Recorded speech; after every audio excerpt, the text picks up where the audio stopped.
Tonight, we are very much honored to be joined by two award-winning poets, Anna In and Richard Greene. Anna is our old friend. She is the author of seven published poetry books, and she is Miss Saga's first poet laureate. And Richard is a creative writing instructor at University of Toronto, and he is the winner of the National Magazine Award and Governor General's Award for Poetry. So Anna will later introduce more of Richard and herself. And for our audience tonight, thank you for coming. And I would like to ask you to please kindly mute yourself during our guest speaker's talk. But at the end, you will be invited to, open mic and participate in the discussion. Okay, now I'll turn off my video and give the time to Richard and Anna. So Anna, please take it away. Okay, thank you, Linka, for the wonderful introduction. Thank East and West Learning Connection for your support. And also thank everyone for being here. So, and yes, I want to first thank Richard for joining me for the Borderless Poetry Translation Project. And this is I wanted to do this year because I already translated like more than 50 poets' work in Mirrors and Windows, and we did a lot of like poetry translation workshops and during COVID, with the help of East and West Learning Connections and other CPAC, other groups did a lot of workshop together. So it's great, it's wonderful. So this year I wanted to do Borderless poetry translation with another anthology. We select several poems as key poems to do the translation, like a workshop, and the more various versions to discuss the challenge and also exchange the culture difference and how poetry and the arts work together to help us to understand the life, the world, and even for ourselves as well. Richard, how do you think of Borderless? What's your idea of Borderless? For me, it's it's a thrill because I'm not good at languages. I have a smattering of this language, smattering of that language, but I'm not very good at language. You're an expert, and you've done such amazing work over so many years. I was just looking at this book, this astonishing book. It's a wonderful, wonderful book, and I congratulate you on it, and I'm so glad to be involved in it. And you have been doing this work for so many years, and there's no profit to you in it. It's something you do for love, and really it's a gift to both cultures. So when I think of the word borderless, the first thing that comes to mind is thank you, Anna Yin. Okay, I think you like I met you, like I read your poems first, right? And then I met you.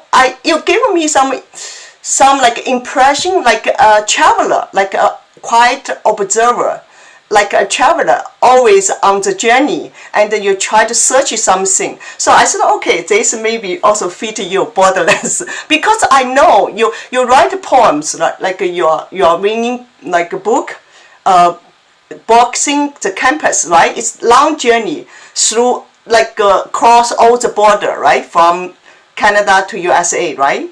So yeah, I think this also maybe reflect your own personal journey as well, right? Okay. Well, actually, yes. Thank you for observing that. I am not a very prolific poet. I don't write many poems, but sometimes they come in bursts. And when they do come like that, it's usually in relation to a journey. So that in my last three books, about half the book has been a journey. And but even otherwise, within poems that aren't part of long sequences, very often the speaker in the poem sort of corresponds to me. is going somewhere. And a friend of mine who's a Welsh poet, her name is Gwyneth Lewis. She's a very fine poet, and people should read her. She, when she read the most recent book, she laughed and said, "Ah, you've given us a road novel." And it may just be that my imagination works that way, that I spend a lot of time describing the place I came from, but a lot of time moving in other places and seeing things. So yeah, it's very important to sparking my imagination. And oh, I'll throw one more thing in at the risk of being solemn. I think there is an ethical obligation that the world is bigger than me and that people are living their lives in complex circumstances, painful circumstances, sometimes oppressive circumstances. And one has a duty to witness and to speak as humbly as you can about other people's lives, and so I think that's part of the story. It was some places like a journey to Haiti some years ago produced a poem and things of that nature. Yeah. Yeah, another I use borderless for another meaning as well because these years like we have encountered so many difficulty, chaos, right, for the world. So like each like nationness, it's just come up. So I want borderless. It's like more unite us I together. think that's just wonderful because you know how it is with 20th century poetry in English. There's a lot of concern about borders, and so what your project is doing is focusing right on that. And I know I myself have repeatedly set poems at borders. Precisely at borders, going into Canada, going into the US, going into some other country. And it it's a threshold, but it's a barrier, perhaps. It's an opportunity. Yeah. Uh, yeah, it's all those things. So yeah, I'm so glad you're doing this. Yes. For me, also, when I try to do both language, Chinese and English, right? I'm Mhm. also sometimes I feel I needed to cross the border or cross something, or myself, like challenge myself. So all this challenge is a learning process for me as well. I encountered your like a poem that Cannibal Rats. It shocked me. It startled me. It's like the title is it's like terrible. No, the image is terrible, not the right. But it drew me in and compelled me to read further because usually I know you because for like more than 10 years I know you, so usually you don't use such like startled titles. So I said okay, I need to read. Then later I learned it was partly inspired by news, right, by some story you came across. So can you share the story behind the poem? Yeah. And I will start at the right away by saying twice I almost lost, no, more than twice. I think on three occasions I almost lost my nerve about this title. It became the title of the new book, right? Both of the poem when I wrote it, excuse me, a few years ago, but Carmen Starnino, who's the editor-in-chief of the Walrus, accepted it, and and he said absolutely. And not only that, but you have to give it the title, make it the title of your next book. Excuse me. So what happened was I was in my hometown, which is St. John's, Newfoundland, and for a number of years, there was a ship in the harbor that was derelict. It had been a passenger liner, and it would travel up to the North Pole and the South Pole, and it was Russian ownership, but it was abandoned. No one did anything with it for years, and finally, the city decided that it had to go. It can't just be sitting there, and they sent electricians on board, and they turned on all the lights, and they discovered the thing had was not fit to work in. There were too many rats. The rats had taken it over. This struck me as kind of gross. And thinking about it, though, I come from a culture, a very traditional culture that has a long history of dealing with sorrow and trouble with folk songs and stories. And here's a ship that is wrecked. It's not quite a shipwreck, but it's wrecked. And what do we say about it? What stories do we tell about this in the modern world? You know, the society that told all those old stories and sang all those old songs, that kind of doesn't exist anymore. You know, there are oil fields off Newfoundland. And yes, sometimes people can't get jobs or whatever, but it's a whole different place. You're mostly safe there. And what do you do? How do you remember? How do you think? And that became the subject for the poem. This ship that was full of rats. So the long and the short of the story is uh, they took the ship, they towed it with tugs, and they were taking it down to the Caribbean to a salvage yard. And no sooner had they gotten out of the jurisdiction of Canadian law than the rope broke, and it floated off across the ocean. And it became a little bit of a news item, no, a big bit of a news item, especially in Ireland, because in Ireland, they foresaw that the currents would take this nasty ship full of rats to their shores and land in Galway Bay. And so all the Irish newspapers lit up with the story of the cannibal rat ship that was approaching their country. And it became a Twitter storm and all these things. So it just seemed like a very quirky story. And I thought I thought I'd retell it. You retell the story, right? See your whole image like as a metaphor as well. One line stayed with me. It's really, I guess, I touched me. Is how art and memory unravel.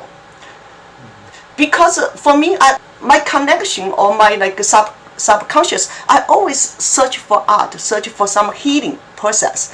But then your whole book, you use this title, and your whole book is like they said have 15 poems, some longer poems, and deal with grief, right? Deal with challenge, deal with the exile or outcast, and also how do you feel art? You know, poetry or art, it's a healing process, or like what kind of challenge you face for you, if you don't mind, from your personal experience. I think this book is talk about your personal experience, right? So Actually, that's a wonderful question. One of the things that was on my mind, and if a person has occasion to read the book, it has many references to different kinds of music.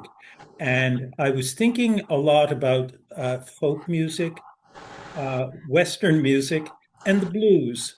And I guess that funny expression that they use in country and Western music, hurtin' songs, and that one of the things that music can do, and let's think especially about the blues, that it consoles people because they speak about their sorrows, but it also confronts trouble. You know, it looks it in the eye. The people who wrote the first blues music were only a generation out of slavery. And so I think that what the blues, what folk music are doing are helping people process sorrow, make sense of it, and as you say, it's a route to healing. It's The book is conceived to be very close to music. I've gone in a direction that's kind of extreme. There are a lot of rhymes in it, and that is to situate the poems very close to songwriting. Um, since finishing the book, I've written another fairly substantial poem. No rhymes. All the lines are different lengths. It's free verse now. I don't know what I'll do in future. I'll probably rhyme a lot. I don't know. I kind of like it. It's kind of a weird, strange activity, but I like it. Uh, But I guess what I'm getting at, though, is the importance of music, the arts, poetry, painting, dance, all these things as a way that human beings look hardship in the eye and make something of it. And I don't know that that's all that clever an idea because I think most writers are doing that. Yeah. But it just seemed very acute for me. And, there's a lot of my own life in the book. There's a recounting of my childhood, some discussion of my poor old mother. And She's a very talented woman, but she was also afflicted, I think, with some significant mental health stuff. And how to be reconciled to that. But also, in the latter part of the book, I'm looking at the experience of going through prostate cancer, and I've been fortunate. It's 2 years now, and I'm still here, hanging tight, hanging on. I hope to hang on for a bit and for a long time. I hope my kids need me. Uh, the long poem, the travel poem at the end, is partly about that, and it's partly about the disrupted state of the world. We're in a rough time. Speaking of borders, we don't know what's going to happen next south of the border. Strange things keep happening, frightening things, and wars are going on all over the world. And so, in that long poem, my character, my speaker, my persona, whatever you want to call it, just gets in a car and goes and makes some visits to places like American Civil War battlefields and Canadian national parks, and so on, and just sort of looking for what he says in the first line, a sense of proportion.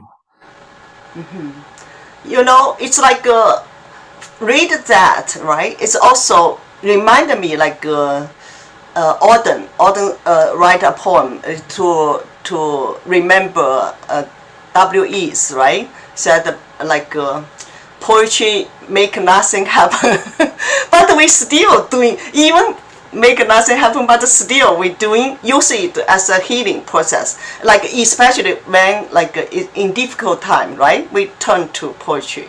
For me, it's the same. When I sometimes sad or lonely, after I write poems, I feel released. I think that poem, I saw your reality, you need to survive. Now let's read your poem, and I will share your text on the screen and also with our translation. That has two versions of translations. Cannibal Rats. Blue steel, rusted by the sea. It was worth only its salvage. Years of South and North Poles eating at her, while the rats who had run aboard on mooring ropes were eating son and daughter bred inside her belly. Generations of need in the galley and the staterooms. No one wanted to own her dereliction in this changed town, so she sat there, the Lyubov Orlova. Cash, from Hibernia and Terra Nova, canceled what we once knew about shipwrecks. When green water ran on the slanted decks of wood ships, broached to and on their beam ends, remembered in folk songs where nothing mends. Revenant myself, I may not cavil about how art and memory unravel. Followed my chances on the mainland, got tenure, found the taxpayer's open hand, and am now a Jonah where I was born, confused by both the fog and the foghorn, returning to my peculiar Nineveh. I have no message. I've just been away. A tugboat dragged that ghost ship out to sea, lost it when a rope broke or they let it free just outside this country's jurisdiction. The Irish papers loved the rodent fiction and supposed it landing soon in Galway, full of cannibal rats looking for new prey. It joined all that history of drowned fleets without song or poem, but a million tweets. So you see, highlight some like marks. Then some lines I found very challenging to translate. That has like a not for story behind. For example, can you talk about the genre, like Totally. why, yeah, why you use genre there? And also, I wanted to cache. Can you explain cache from like Hibernian and Terry Nova? So Terry Nova is another translation is like Newfoundland, right? Yes. Okay.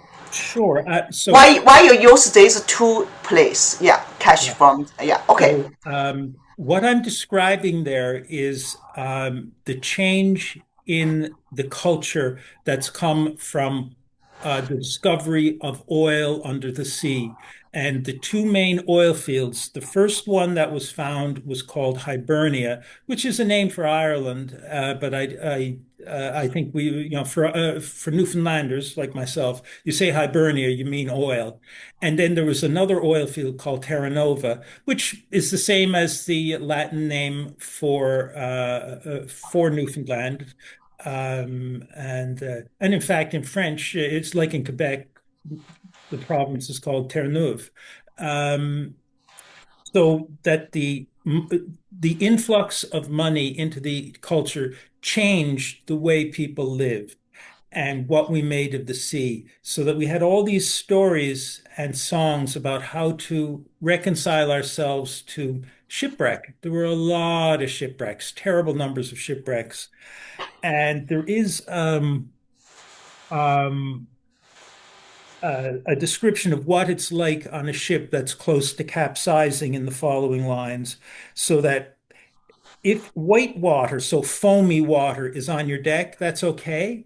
That's just, weather. But if it's green water, it means that the ocean is running right over the deck, and that's really dangerous. And so slanted means so the ship is going like this. And the expression broached to is a technical a sailor's term that when you go side onto a wave, if a wave hits the side of the ship, you can roll. Very, very dangerous, especially for old-fashioned sailing boats. And beam ends is just to say you're up on your sides. So that's what those lines are uh, about the kinds of suffering that occurred in the culture in the past. But nowadays, how are things different? There's money. And also the question is also, how do I relate to this? Because uh, I was born there, grew up there, and moved away. Now I maintain a home there, so I'm often back. I will be there again in 2 weeks. And since this poem was written, deliberately spent much more time there. But when I'd come to town, I'd feel like a bit of an outsider, and it would make me think of that very curious biblical figure, a very short book in the Hebrew scriptures called the Book of Jonah. And Jonah is a very funny man.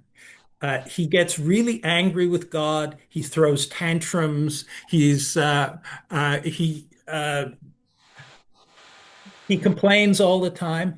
And when God wants him to tell the people of Nineveh that they should reform and live better, otherwise, there's going to be consequences. Um, he says no, and he jumps on a ship to get away from that place. He doesn't want to be involved in any of this prophecy stuff. You always get beaten up or thrown down a well or God knows murdered. So I'm not going to be a prophet. Off he goes.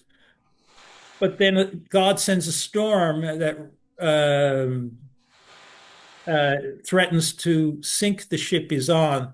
And the other sailors find out that he is running away from his God. So they say, sorry, Jonah, you got to go. They throw him overboard. A whale swallows him and and takes him back to Nineveh and disgorges him on the beach. And he finally agrees to do his prophesying. I find it a very funny story, but there's also a Royal Navy piece of slang there from the British Royal Navy. Ah, Jonah is a cursed or unlucky man. That if you have a Jonah on the ship, it's very dangerous. The ship may sink because there's a curse on him. And so I describe my character wandering around St. John's as not only Jonah, and I don't have any prophecy to give, but ah, Jonah. a guy who's kind of bringing bad luck, and so it's a little bit of a uh, it's meant to be slightly humorous, but ironically so, um, and about not quite fitting in anymore. I feel much more like I do fit in because I spend more time there now. But for years, I would come back and I'd spend the first 3 days walking around the city, pointing to things, saying, "Oh, so and so who had a shop there, he's dead now." And and after about 3 days, I'd feel okay. That was all kind of I was caught up. You know, it's like when I choose your this poem to translate, I don't know the reason behind for me, you know. But after I translate read it again, translate it, I feel some connection or some dialogue for me as well. You said you see the shadow, your own shadow or your own like person experience here, like Mhm. as a genre, right? Yeah. Outcast, right? So Yeah. for me, because I recently returned to China, right? My father died. I returned to I'm sorry China. about I feel, yeah, I feel also had some feeling as like outcast, as like my home. That place didn't. I don't belong anymore. You know, challenging because you have the rhyme scheme there, right? Translation, I some part I keep it. If it doesn't affect the flow, like the flow, I want to double check another thing. Why you say blue steel? Because the steel is rusted, right? Saying it look like blue or what? Now you're challenging me because I'm trying to remember why maybe I was looking at a photograph of the ship. I don't know. Oh, I I see. yeah, but I can't swear to that now because now that you mention it, I don't know. It's been about 6 years since I wrote it, and I can't remember. For some reason, blue seemed appropriate. Okay. Uh, um, Because blue for me it feels fine because in Chinese we describe rusted iron and bronze like blue in blue color and green color. So here I use Chinese 青铜绿铁 to translate blue steel, and I think people can immediately see the shape in rust. that sounds great. It's slightly embarrassing because my memory is failing me. Because Liu Liushui translated is use the word by word like blue steel. In Chinese, it's 蓝钢. I couldn't get the right image for that. But if we use 青铜绿铁, I immediately got it is rusted. So that's why I use my interpretation. Another thing is also I want to ask that we're eating son and daughter bread inside her belly. You use metaphor for the sheep, right? Could you explain a little bit? I mean I can get the image and explain image and the meaning, but when I do the translation, I need really, yeah, to know your intention. Then I can take my own like interpretation to do a little bit of freestyle, right? So that's why. Well, I hope you will do. You do freestyle because you're really great at it. In a way, what I'm doing here is I was a little bit worried in the writing this. I didn't want to venture into anything sexist. What I was doing was reproducing the traditional way of referring to a ship. You wouldn't refer to it with a neutral pronoun. You refer to it as she or her, and uh, and there is an obsessional topic in my poetry. I've discovered it lately. One of the things that worries me about the world is how much appetite and greed there is. And I'm always troubled by that, how our society is so ravenous.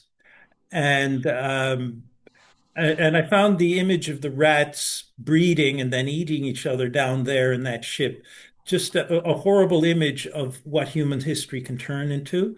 I don't think that's the last word about human history at all. I really don't. But Uh, you know, I, I find that idea quite troubling and something that my poetry tries to resolve. And um, and so I think that's where that image came from. Um, but also, I will say that the expression "cannibal rats" was in the news. That the journalists were referring to these cannibal rats. So it's not something I came up with because I have a dark, nightmarish mind. I walked by the ship many times and had no idea there were any rats on it, and or that they were doing anything unpleasant. But I guess one of the things about the rats eating each other, it's it's a question that connects with the oil and the way that wealth transforms a culture, Mhm. and that how do we respond artistically to a changing culture that's changing because of money? And I Yeah. think the quick answer is we just keep faith.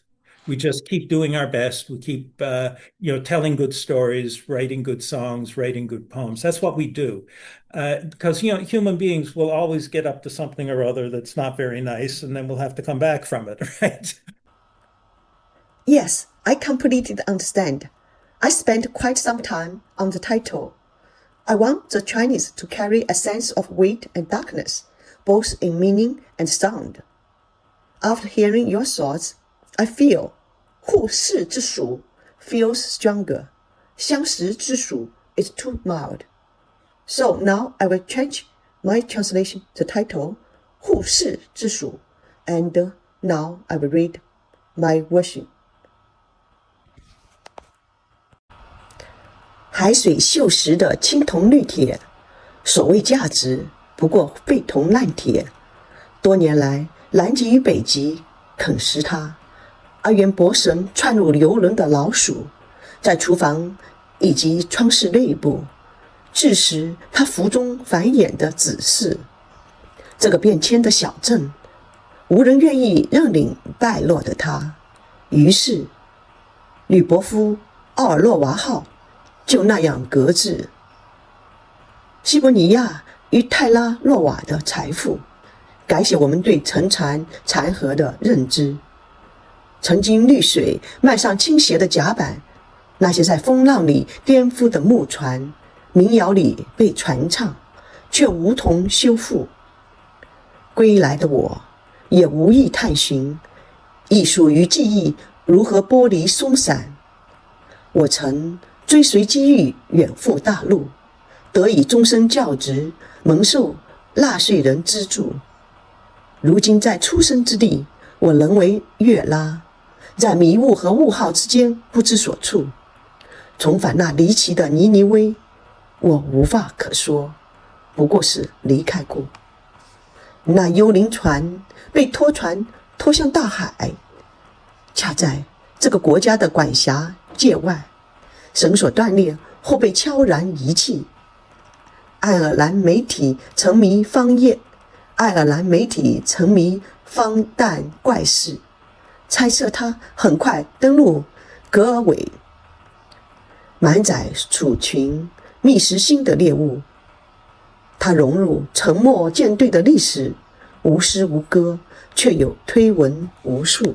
So I keep the rhyme, sometimes interrhyme, sometimes it's like the end rhyme, like vowel rhyme, like the last words like 直、急、至、or this or 死是。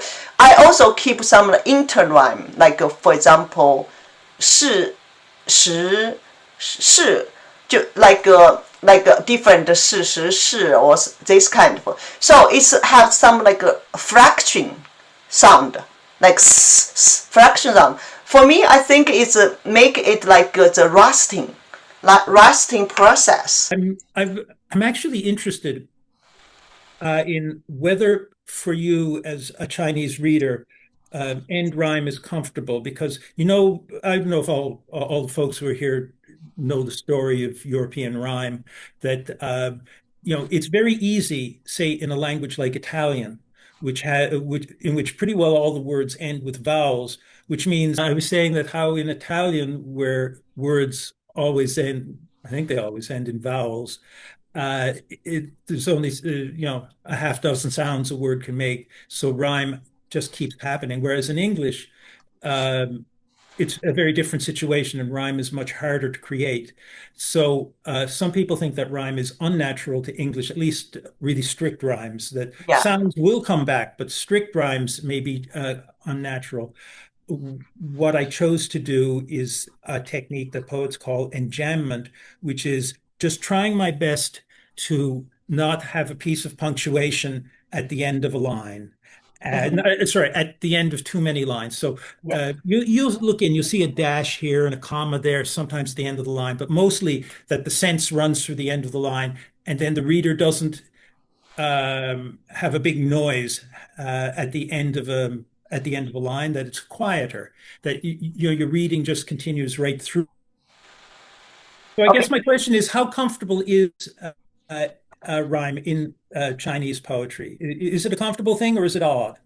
It sometimes feel if we put too much, it feels a little bit silly, it's a little bit like a sing song, not so. But yeah, but it depends, really depends. If naturally, and for naturally, then it's okay. It's like people don't notice too much. It's okay. If you notice too much, it's like pum pum pum, like that kind of thing. It's a little bit. It's not more. It's more sound, but it's not poetry. But anyway, yeah, not modern poetry. Traditional poetry always rhyme, but it has some schemes. Yeah, they had two different versions. So I highlighted the color to see to try to compare, because I feel sometimes for you write remembered in folk sounds where nothing means. For me, I feel your key is where nothing means. So it's not remembered by the folk sound. It's the grief, the sadness where nothing means. So that's why the translation is more like the focus more like for that part. But Liu Shui, when in her translation, she more focus on like remembered by folk song. So it's more like I'm more cling to the grief, cling to the sadness, and so she is more like emphasis with like be remembered in the folk songs. So yeah, these also are difference to when we do translation. And also, yeah, I marked a note. So also for the I have no message, I have nothing to say. I have a message, but yeah, we have a slightly difference, but that has some tone, like a tone difference. How you say something in Chinese that has different tones, so we do different way. And for the last stanza, I follow your structure in both sound and form, preserving the end rhyme and shaping the final lines into couplets. When your poem, it reminded me when I first met you. I said I like poetry very much, and I want later to change it, to go this poetry journey this way. Then you told me, keep your daily job. So You have to eat. yeah. So yeah, this poem really really also like how to resonate like me. I must I'm lucky. I still like you also feel lucky here, right? Yeah.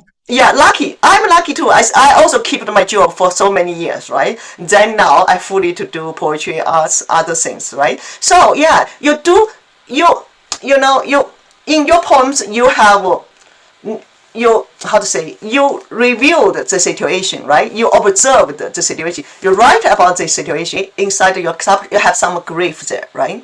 You have some sadness. That's what I when I do the translation, I kind of bring my own this kind of resonate emotion to translate it, right? So that's why when I do the translation, like for the rope, the rope broken, and the let it free, I use it as abandoned. It's in Chinese words, abandoned, but it's like quietly abandoned. So I want to resonate the abandoned at the very beginning by the tone, right? Nobody wanted.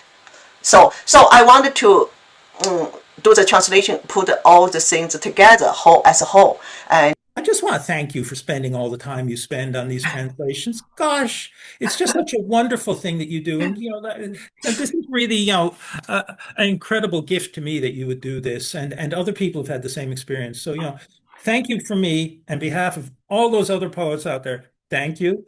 I was kind of.